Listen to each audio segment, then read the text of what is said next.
कैसे हो आप सब? होप आप सब बढ़िया होंगे, बढ़िया ही रहना। और एक बार फिर से स्वागत है आपका हमारे यूट्यूब चैनल एमी क्लासेस में। तो दोस्तों, जैसा कि हम डिस्कस कर रहे थे हिमाचल प्रदेश की प्रमुख नदियों के बारे में, तो हमने ऑलमोस्ट 4 नदियों के बारे में जान लिया है। तो आज जो हमारे पास लास्ट जो रिवर है हिमाचल में, ठीक है, प्रमुख, तो उसके बारे में डिस्कस करेंगे। तो उसका नाम है हमारे पास यमुना, यमुना नदी। तो आज हम इसके बारे में थोड़ा डिस्कस करेंगे। तो डिस्कस करने से पहले देखो, जैसा कि हम और नदियों के बारे में भी हमने कुछ पॉइंट्स जो मेन मेन फैक्ट्स थे, ठीक है, उनके बारे में डिस्कस करना है। तो इसके भी हम जो मेन मेन फैक्ट्स हैं जो एग्जामिनेशन पॉइंट ऑफ व्यू से इम्पॉर्टेंट है, हम उन्हीं के ऊपर डिस्कस करेंगे, ठीक है। तो जैसे कि सबसे पहले आता है हमारे पास क्या है, उद्गम स्थान, ठीक है, कि ये कहाँ से ओरिजिनेट होती है, कहाँ इसका ओरिजिन है। तो दूसरा जो हमारे पास पॉइंट है, दूसरा पॉइंट है अन्य नाम। थर्ड पे है लंबाई। चौथा है सहायक नदियां।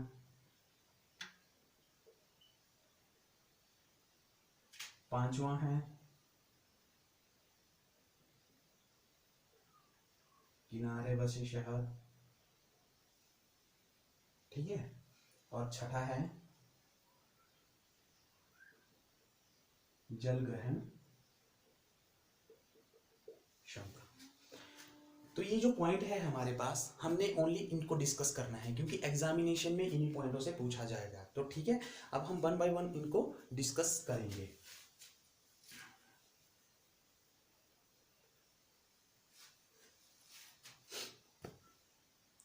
तो दोस्तों, जैसे कि इसके उद्गम स्थान की बात की जाए यमुना के, तो जो यमुना का जो उद्गम स्थान है वो कहाँ से है, ये हमें पता होना चाहिए। कि कोई भी रिवर है जो हिमाचल में है, उनका हमें जो ओरिजिनेट कहाँ से होती है, ओरिजिन पॉइंट कहाँ है उनका, ये हमें पता होना चाहिए क्योंकि एग्जामिनेशन में पूछा जाता है। कोई भी नदी ले लो आप, मैंने पिछली वीडियो में बताया आपको कि कोई भी नदी है उसके ओरिजिन पॉइंट की बात पूछी जाती है कि वो कहाँ से निकलती है। तो सबसे पहले देखो, अगर हम यमुना की बात करते हैं तो यमुना नदी कहां से निकलती है, ये निकलती है उत्तराखंड, उत्तराखंड, ठीक है। तो उत्तराखंड में क्या है, एक हमारे पास बंदरपूंछ पर्वत है, ठीक है। बंदरपूंछ क्या है, बंदरपूंछ पर्वत। अब ये जो पर्वत है ये क्या है, ये जो गढ़वाल है, उत्तराखंड में एक जगह है गढ़वाल, वहां पे ये बंदरपूंछ पर्वत है। ये मतलब सबसे ऊंचा है वहां पे गढ़वाल में। तो इस पर्वत के सराउंडिंग में एक और पर्वत पाया जाता है जिसका नाम क्या है, जिसका नाम है कालिंद पर्वत। ओके, मतलब उत्तराखंड में क्या है, एक बड़ा पर्वत है। जैसे कि मान लो कि आप, एक बात कर रहा हूं मैं, हमारे जो भी किन्नौर डिस्ट्रिक्ट में जो भी बड़े बड़े पर्वत हैं, उन पर्वतों में भी क्या है, छोटा सा पर्वत और है जो इससे थोड़ा कम है उसके सराउंडिंग में, क्योंकि पर्वतों के सराउंडिंग में और भी चोटियां होती है, ठीक है ना।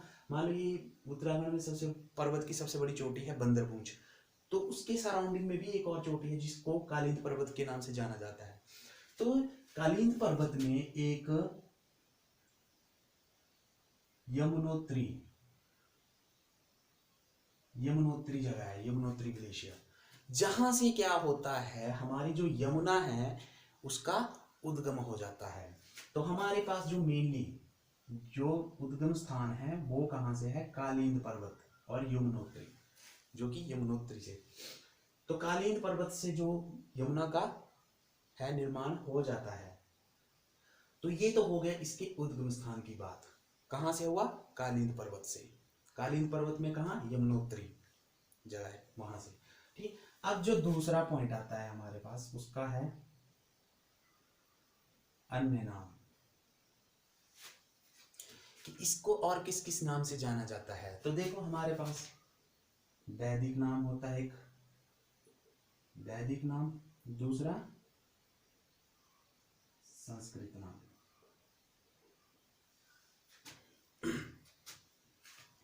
ठीक है। तो जो यमुना नदी है उसका वैदिक नाम क्या है? उसका वैदिक नाम, उसको वैदिक काल में क्या बोलते थे? कालिंदी।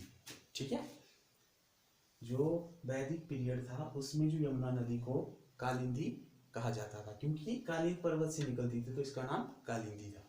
अगर संस्कृत में इसका क्या नाम था? संस्कृत में इसका जो अभी भी जो इसके एक्चुअल नेम है यमुना, यही इसको संस्कृत में बोला जाता है। ठीक है, तो वैदिक नाम हो गया कालिंदी और संस्कृत नाम हो गया यमुना। ये तो हो गए इसके नामों की बात। अब जो हमारा अगला जो पॉइंट है वो है इसकी लंबाई। अब लंबाई देखो, दो टाइप की लंबाई है इसकी, एक कुल लंबाई, दूसरी हिमाचल प्रदेश में। तो कुल लंबाई की बात करें तो देखो, सबसे पहले जैसा कि औरों को भी डिस्कस करते हैं, ये मान लो ये आपका क्या है, कालिंद पर्वत है, मतलब यमुनोत्री, यमुनोत्री जगह है। ठीक है, जहां से यमुना का निर्माण हुआ है। ठीक है, यमुनोत्री जगह। तो यहां से क्या हुआ, अब ये क्या करेगी, यहां से चली है उत्तराखंड से। ठीक है, अब ये हिमाचल प्रदेश, ठीक है, तो ये हिमाचल प्रदेश में प्रवेश कर जाती है। हिमाचल प्रदेश में कहां प्रवेश करती है? ये एक खोदरी, खोदरी नामक,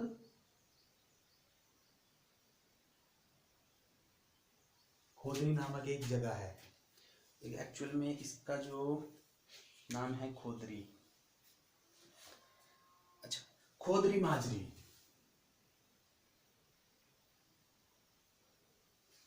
उत्तराखंड के बाद एक खोदरी माजरी जगह है जहां पे ये हिमाचल में प्रवेश कर जाती है, इसका प्रवेश हो जाता है हिमाचल में। ठीक है, अब ये क्या करेगी, हिमाचल प्रदेश में जब इसका एंटर हो जाती है हिमाचल प्रदेश में, उसके बाद ये क्या करती है, ये हमारे सिरमौर डिस्ट्रिक्ट है, मतलब जो सिरमौर डिस्ट्रिक्ट है उसके पांवटा साहिब, पांवटा साहिब सबने सुना है। ठीक है ना, सिरमौर में, उधर से होते हुए ये क्या करती है, ये फिर वहां पे एक ताजेवाल, ताजेवाल, ठीक है, एक जगह है, जिसके बाद ये कहां एंटर कर जाती है, हरियाणा। देखो, ये ताजेवाल और खोदरी माजरी, ठीक है, इन दोनों को याद रखना। देखो, कालिंद पर्वत से निकल के, मतलब उत्तराखंड से जब ये आती है तो हिमाचल में कहां एंटर करती है, हिमाचल में एंटर करती है खोदरी माजरी, एक जगह का नाम है सिरमौर में, तो वहां पे ये एंटर कर जाती है। ठीक है, और वहां से ये पांवटा साहिब से होकर एक जगह आती है ताजेवाल, जो कि हरियाणा और हिमाचल का बॉर्डर है। ठीक है, वहां से ये क्या कर जाती है, हिमाचल का जो बॉर्डर है उसको छोड़ के ये हरियाणा में प्रवेश कर जाती है। तो ये एक तरफ से मैं बताऊं कि हिमाचल की सबसे छोटी नदी है, सबसे छोटी, जो कि हिमाचल प्रदेश में इसकी जो लंबाई हो बहुत ही कम है। ठीक है, तो हिमाचल में ऐसा भी ये क्वेश्चन बनता है कि हिमाचल प्रदेश में सबसे छोटी नदी कौन सी है। ठीक है, तो वो कौन सी है, यमुना। देखो, अब इसकी लंबाई की बात कर रहा हूं।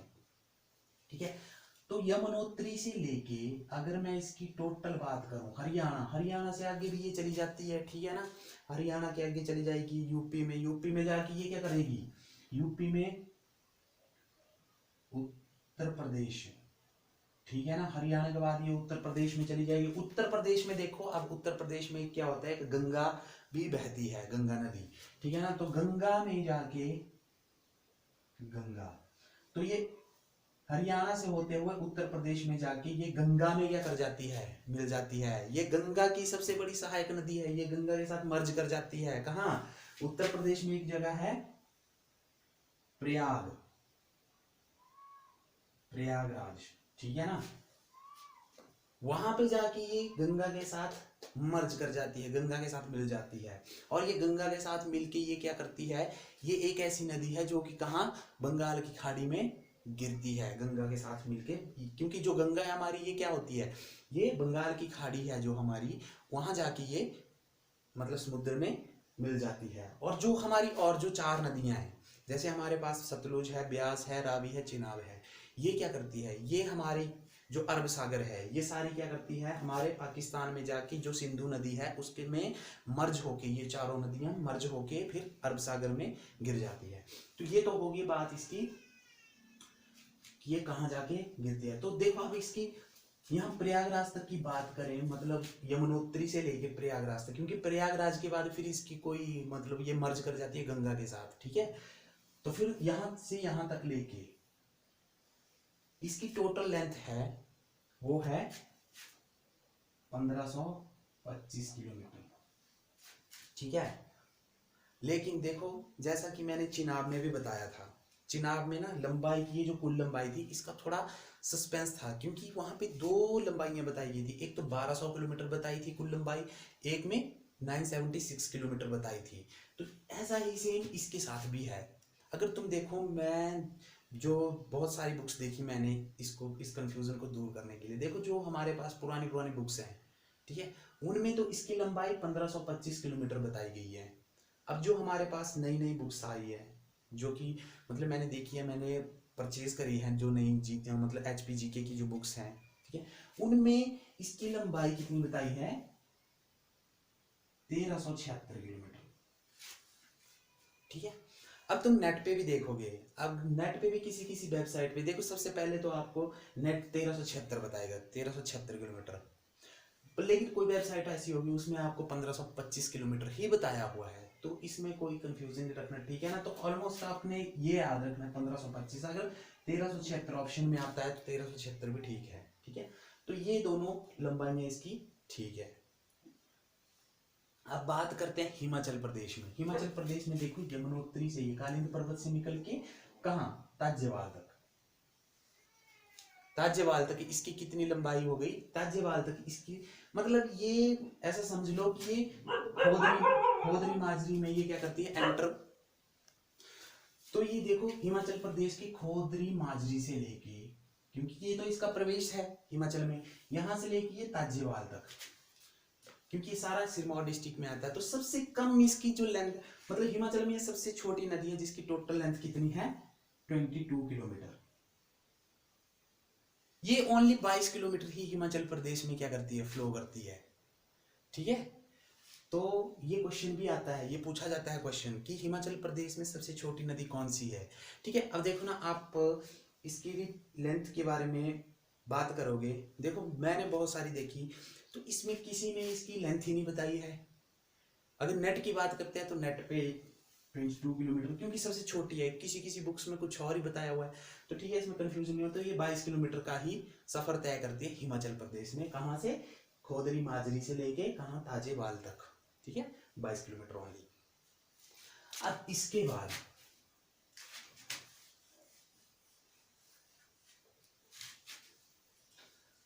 इसके बाद जो हमारे पास अगला पॉइंट है वो है,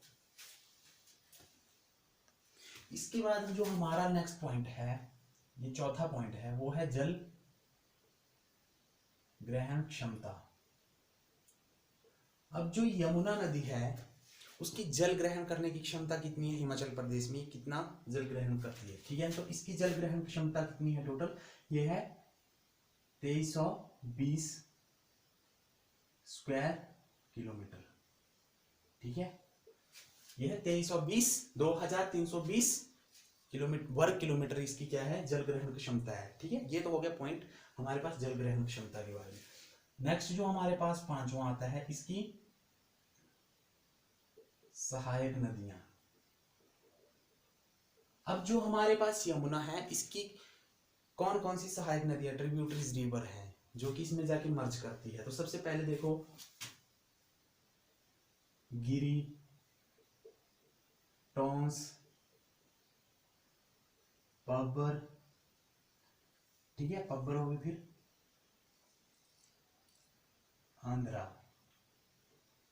ठीक है, आंध्रा हो गई। अगर मैं बात करता हूं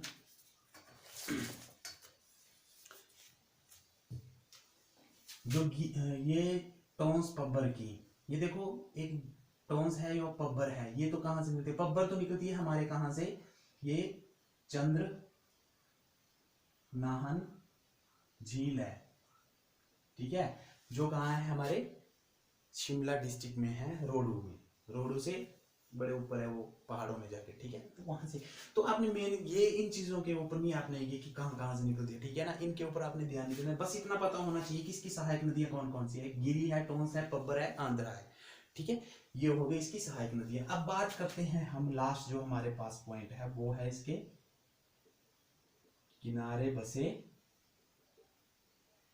शहर। तो जो हमारे पास यमुना नदी है, इसके किनारे कौन कौन से शहर बसे हैं? इसके किनारे सिर्फ एक ही शहर बसा है, वो कौन सा है? पांवटा साहिब, जो कहां है? सिरमौर, ठीक है।